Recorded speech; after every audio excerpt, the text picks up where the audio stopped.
అప్పుడు చిరంజీవి గారితో మీరు వర్క్ చేశారు. ఆ తర్వాత ఎక్కువ ఆయనతో మళ్ళీ అలాంటి జర్నీ మీకు కుదరలేదా?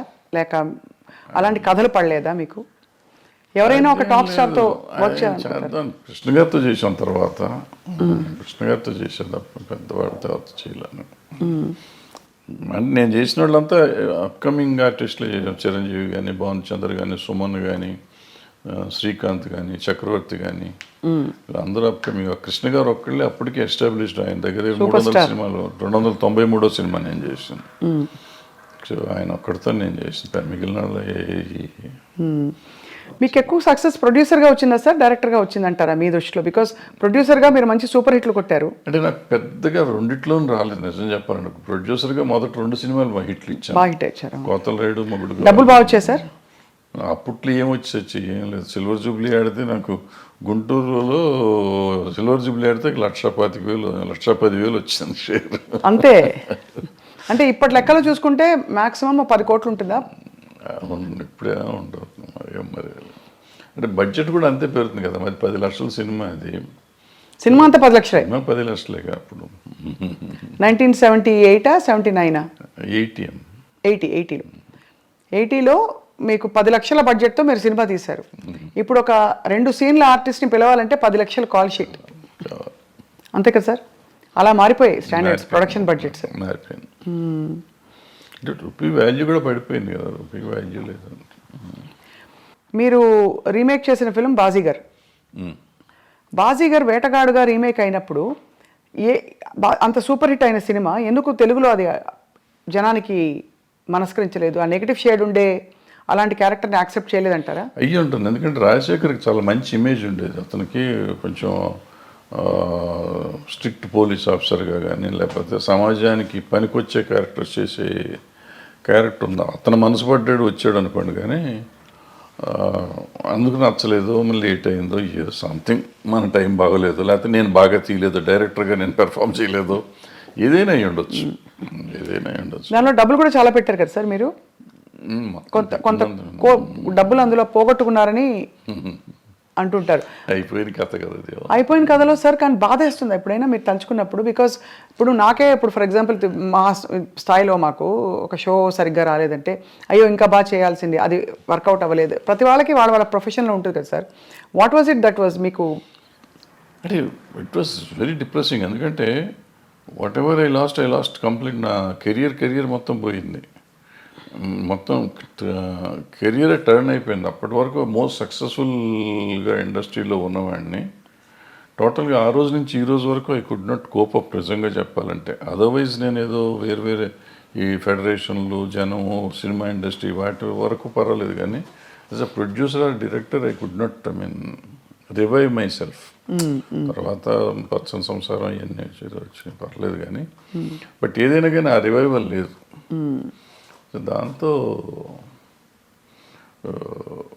డెఫినెట్గా అదే it was one of those things.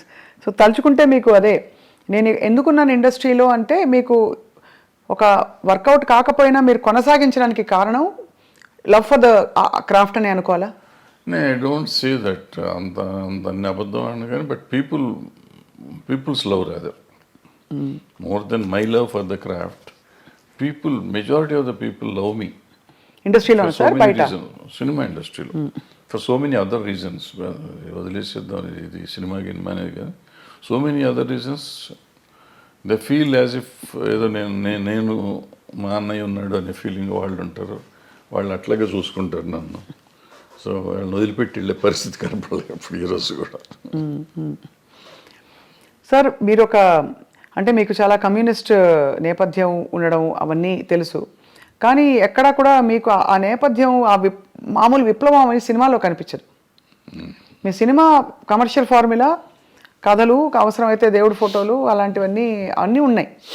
ఇప్పుడు నారాయణమూర్తి గారు చూస్తే ఆయన ఎర్రజెండ సినిమాలన్నీ, అలా భరద్వాజ్ గారి సినిమాలు అంటే అన్ని రకాల సాంఘిక సామాజిక కథలు ఉంటాయి. అది సో మీ జర్నీ కంటిన్యూయేషన్లో మీకు చాలా మంచి పేరు తెచ్చిన సినిమా స్వర్ణక్, ఆఫ్ కోర్స్, పోతే పోని, ఇవన్నీ. అంతకుముందు అలజడి ఆల్సో. అవును, 2000 సంవత్సరం సార్ అది 99 2000 2000లో వచ్చి అలజడి. So what was your most beautiful memory? పచ్చని సంసారం ఒకటి ఉంది కదా. పచ్చని సంసారం తర్వాత పచ్చని కాపురం కదా. లేదు, పచ్చని సంసారం తర్వాత రౌడీ అనేది తీసి కృష్ణ గారితోనే కృష్ణ గారితో. పచ్చని కాపురం తీయలేదు సార్ మీరు? చేయలేదు, నేను చేయలేదు. పచ్చని సంసారం అవును, కృష్ణ గారితో రౌడీ పెద్ద హిట్ అది, చాలా పెద్ద హిట్. తర్వాత రౌడీ అనేది కూడా బాగా ఆడింది. కృష్ణ గారితో ఎలా ఉండేది సార్ మీ అనుబంధం? బికాజ్ బాగా క్లోజ్ సూపర్ స్టార్ కృష్ణ గారు. బాగుంటుంది. ఈ రోజుకి ఇంక ఇవాళ కూడా వాళ్ళ ఆఫీస్లోనే కూర్చున్నాం కదా.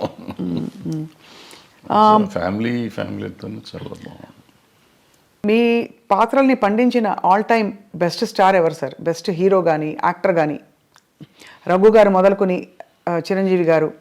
నాకు చిరంజీవి గారు కొత్తలో ఆయన అప్పుడు కొత్తగా వచ్చిన ఆర్టిస్ట్, ఆల్మోస్ట్ హీరోగా ఫస్ట్ పిక్చర్ అది. సో ఆయన అద్భుతంగా చేసాడు దాంట్లో. మొగుడు గవాల్లో ఆ క్యారెక్టర్ కొంచెం డిఫరెంట్ క్యారెక్టర్, అద్భుతంగా చేశాడు అది కూడా. సరే కృష్ణ గారు సరే, భానుచందర్ అలజడిలో అద్భుతంగా చేశాడు. నరేష్ అందులో క్యారెక్టర్ ఒకటి ఉంటాను, ఫ్యాంటాస్టిక్ చేశాడు అతను. దీంట్లోకి వచ్చేటప్పటికి పచ్చని సంవత్సరంలోకి వచ్చి నిరోష క్యారెక్టర్ ఒకటి అద్భుతంగా ఉంటుంది, ఆ అమ్మాయి నిలబెట్టేసిన సినిమా. అట్లా ఏ సినిమాకి ఆ సినిమా.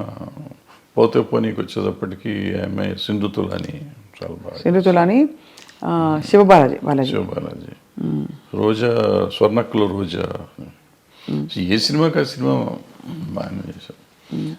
స్వర్ణముఖి ఆడలేదు కానీ పాపం సంగవి కూడా చాలా బాగా చేసింది ఆ సినిమాలో.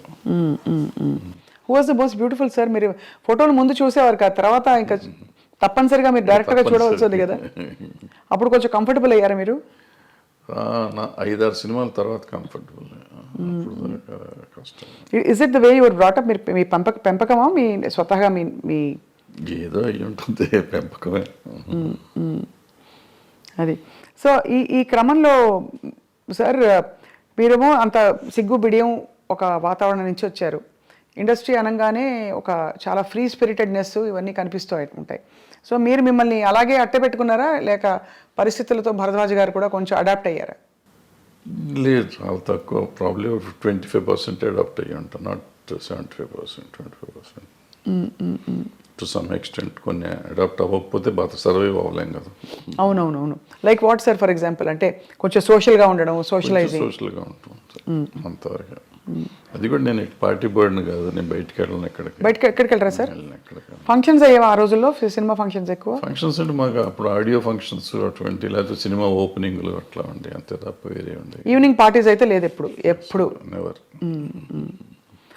సార్ ఇప్పుడు చాలామంది సినిమా ఇండస్ట్రీ నుంచి సీనియర్స్ అయిపోయిన వాళ్ళందరూ, లేదు ఇంకా సినిమాలు అయిపోయిన డైరెక్టర్లు బయట వచ్చి భాష్యం చెప్తున్నారు. అప్పట్లో వాళ్ళతో వీళ్ళు వాళ్ళతో అని. ఇప్పుడు మనకి నేను పేర్లు చెప్పను, బట్ మీకు అర్థమైపోయి ఉంటుంది ఎవరి గురించి మాట్లాడతారో. వాళ్ళు చాలా అంటే ఆల్మోస్ట్ ఎపిసోడ్గా చెప్తున్నారు, ఇలా ఏది ఆ రోజు ఇలా ఏదని. వ్యక్తిగత జీవితాల గురించి కూడా కామెంట్ చేస్తున్నారు. అంటే ప్రతి మనిషికి వ్యక్తిగతం ఉంటుందమ్మా. ఇప్పుడు ఇట్లా ఉంటే ఇట్లాగే ఉండేవారు, ఇట్లా ఉండేవారు నీకు అది వ్యక్తిగతంగా రకరకాలుగా ఉంటారు మనుషులు. సో దాని వ్యక్తిగతాన్ని గురించి ఇప్పుడు మనం మాట్లాడటం కూడా అనవసరం. ప్రతి మనిషికి ఒక పర్సనల్ లైఫ్ ఉంటుంది. ఆ పర్సనల్ లైఫ్ కొంతమంది ఈ సినిమాల్లో మామూలుగా ఇప్పుడు ఈ కాస్టింగ్ కోచ్ అనేదో చెప్తూ ఉంటారు చూడండి. అవునవును.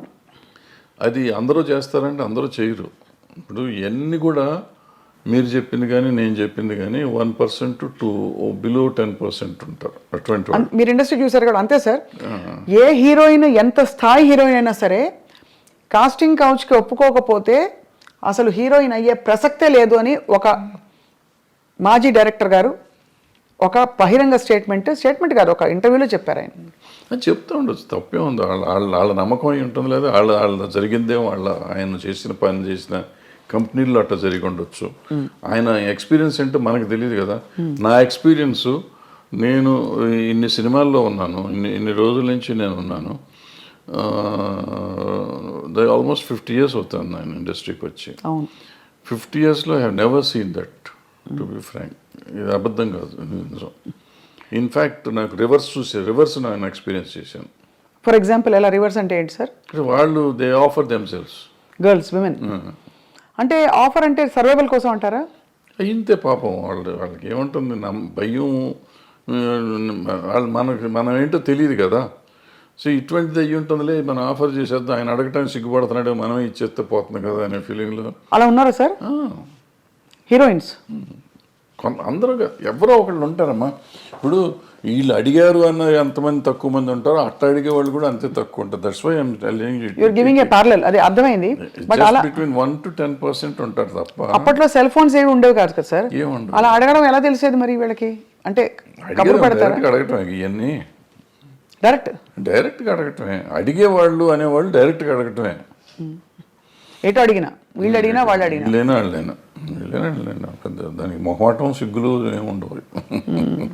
It's very awkward sir. And అంటే ఇంత బ్యూటిఫుల్ పరిశ్రమలో ఈ ఒక్క విషయం ఇంత చర్చనీయాంశం అవుతుంది గత 10 ఏళ్లలో. అంటే చర్చనీయాంశం అంటే 2 రకాలమ్మ ఇది. ఇప్పుడు పిచ్చి ముందా పెళ్లి ముందా అంటే ఇప్పుడు ఇద్దరికి ఇష్టమైతే ఇప్పుడు అడగగానే లొంగిపోతారు అనేది కూడా నేను నమ్మను. అన్లెస్ వాళ్ళకి ఒక అవసరం, నేను దీంట్లో సర్వైవ్ అవ్వాలంటే ఇది అయితేనే అవుతుంది అనుకుంటే లొంగొచ్చు. లేదంటే ఎందుకు లొంగుతారు వాళ్ళు? అలాంటి ఏమంటారు మ్యూచువల్ బెనిఫిట్ కోసం జరిగితే జరగాలి తప్ప నేనేదో ప్రతి వాళ్ళు ఇట్లా చేస్తారు అంటే జరిగేది కాదు. మీరు ఎప్పుడైనా ఇబ్బంది పడ్డ సందర్భాలు ఉన్నాయా సార్? ఎట్లా అంటే డైరెక్ట్లీ ఆర్ ఇండైరెక్ట్లీ మీకు ఒక కబురు పెట్టి మీ హీరోయిన్స్ వండుకుంటే ఒకటి అరా ఉంటాయి అంతే. అందరూ కాదు కానీ ఒకటి. అంటే అందరూ అలా వచ్చి ఉంటారు కదా, మీరు చెప్పారు కాబట్టి ఐఎమ్ ఆస్కింగ్. సో చాలా మంది చాలా జెంటిల్, చాలా మర్యాదగా సొంత పిల్లల్లాగా. నాకు ఆడపిల్లలే 3. సో వాళ్ళంతా మన ఇంటికి వచ్చి ఇంట్లో ఆడపిల్లలాగానే ఉండేవారు తప్ప ఎవరు ఒకటి అరా 20 ఉన్నా కానీ పెద్ద విషయం.